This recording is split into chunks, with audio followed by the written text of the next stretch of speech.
I came down this morning to look at my jungle of squash plants. I came down to try and water it, but I'm not sure that I can find the base of all these plants. But let me take you around and see what I have growing. This one here already, this is a pumpkin. Actually, I think it's a sugar pie pumpkin. I think there's another little one right there. They aren't doing too bad. Here's another one over here. I have some watermelon here, but I took a look and I haven't really seen anything developing too much. This right here is cantaloupe, and I do have one right there. Ooh. I really wasn't hoping for too much in this area, but anything I get is going to be a bonus. I planted some flowers on that trellis right there. Let's come down here and see what else I have growing.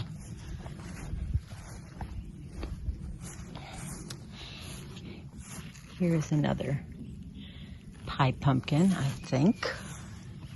Not too sure. There are markers in here, but they're really small. Let me see. Here is one way back there. It's looking great. This guy's coming way out into the grass. We aren't going to be able to mow around him. Now we're getting into a different type of squash. This is, can't remember the name of it, but, and there is, I think that's another type. There's the marker right there, and I can't read it. I'm not going into the jungle here. And here's another long trailing one. And right under here, we have another one. Here's another one right there. Ooh, there we go. Look at that guy. And then there's another one there. This little one here, I think, is a honey nut squash. They're a very miniaturized version of a butternut. Kind of single serving. They're lovely. I think I've seen a lot in through here. I'm not going to be able to find them all. There's some more. Oh, there's one there. There's another one going to form here.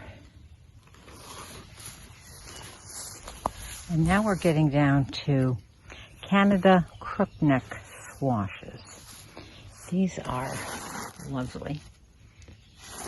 They are like a butternut, except the end down here is the bulbous end, and it contains the seeds, but all of this up here is flesh.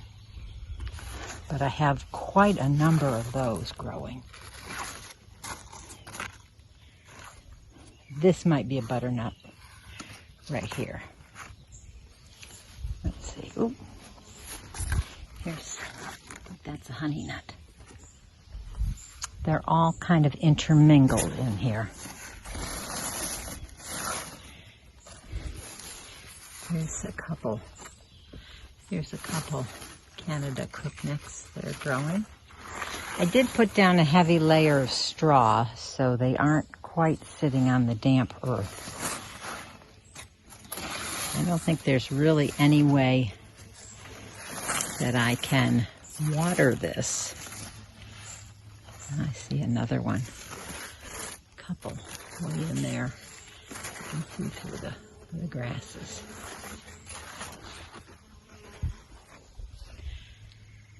I think that's a butternut. Yes, look at that one. Gorgeous. Here's a couple more. So this is a Canada crookneck. Here's another butternut. Another butternut. Ooh, there's a Canada crookneck right there. You can see that. There's another one.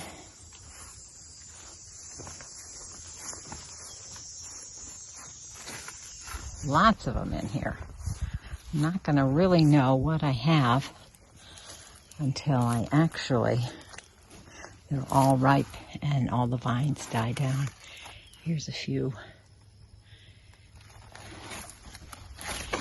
They come around the backside here. And there's one up there. You can see that one. So I'm quite pleased with my squash crop here. I'm hoping to get some rain so this stays a little moist.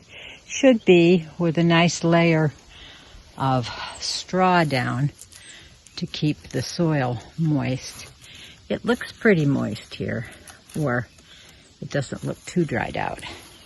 So I'm hoping that that will help. I will try and unearth some of the spots where they go into the ground, but I'm not too sure I can thoroughly water this patch. And while I'm here, I wanted to show you a bonus crop. Look at all of these berries that I'm going to get. They're just starting to blush up. Probably have a couple more weeks at least. But there are a massive amount of these wild raspberries. So I'm going to get back to watering this patch the best that I can. Going to hope for some rainy days ahead. Although with this blue sky up here, I don't think I'm going to get any today. So thanks for following me and taking a peek here at my squash bed here. It's a brand new bed that I put in on our newer property. I had tarped this over in the fall to kill all the grass, and I had some compost down, some leaves, some coop clean out, and I think they are doing exceptionally well. It is just a mass of greenery here with plenty of fruit. This is quite a productive garden for me. Here's our other garden, our corn patch. We have a couple different varieties of sweet corn growing here. You can see this middle section is already tasseling.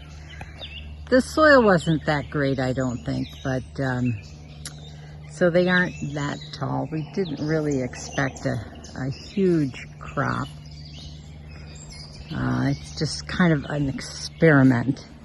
And you can see that I did plant some pumpkins down here amongst the rows that will help with the weed control. And already we do have a few pumpkins growing. Here we have a real long one trailing across the row here. I don't know if I see any. Ah, yes. Woo. Look at that big guy. I'm not sure the varieties that I have in here. And I see one right here. I have them written down someplace, but I didn't really actually mark what varieties were in here. Here's another one. These are mostly jack-o'-lantern pumpkins for my grandkids. Let's see, another one in there. These might be the Howden variety. They're more oblong. There's another one. I'd have to check. I have more planted down here. We definitely have a source for sweet corn. We do have a farmer that's close to us that grows the best sweet corn that we have ever tasted. I don't know what variety is. I think I'll probably have to ask him this year. Now here we have some tasseling going on already. I see a few silks coming out, and what happens is the tassels they contain the pollen, and it falls down onto the silks, and each one of those silks is one of the kernels on the cob. So here's a better example here. The tassels, and there we go, and they're the silks of that corn cob. And as the wind blows, it should fall down onto the silks, and fertilization happens, and the cobs start to swell with those kernels. But we do have a couple ears of corn that are starting to form. And if you walk through and give it a little shake, there's another one. It will help with the fertilization. You can even help it along, which is what we're going to be doing. So that's our second new garden that we put in. This is in one portion of the new property that we had. This whole area was opened up. The previous owners were going to build on this portion here. They leveled this all out, and they piled it all up. There's all berms up here, and even over here on the south side. On the north side, right along here, there was a berm, but we had it all plowed back down, and it was nice. You know, they had scraped the topsoil out and put it in a berm over here. So we just had all that topsoil pulled back over this area. We tarped it up over the winter and killed most of the weeds. They are back. I have weeded a few times, but it is a little too much to keep going. And especially with the squash now taking over, blocking out the ground beneath the corn. This patch here was planted about 2 weeks before this patch. And this isn't ready yet to even start tasseling. I didn't see any at all. So this might be a better crop than what we get through here, which is rather spindly. Another garden on Blue Heron Hill. I hope you enjoyed this video. Stay tuned and see what kind of a crop I get with this corn. Don't have high hopes for a huge yield, but it will be something nonetheless. I am very excited about the pumpkin patch beneath the corn and the squash patch up by the little cabin. And stay tuned and see how everything grows. So until the next time that we can go digging in the dirt, happy gardening. Bye.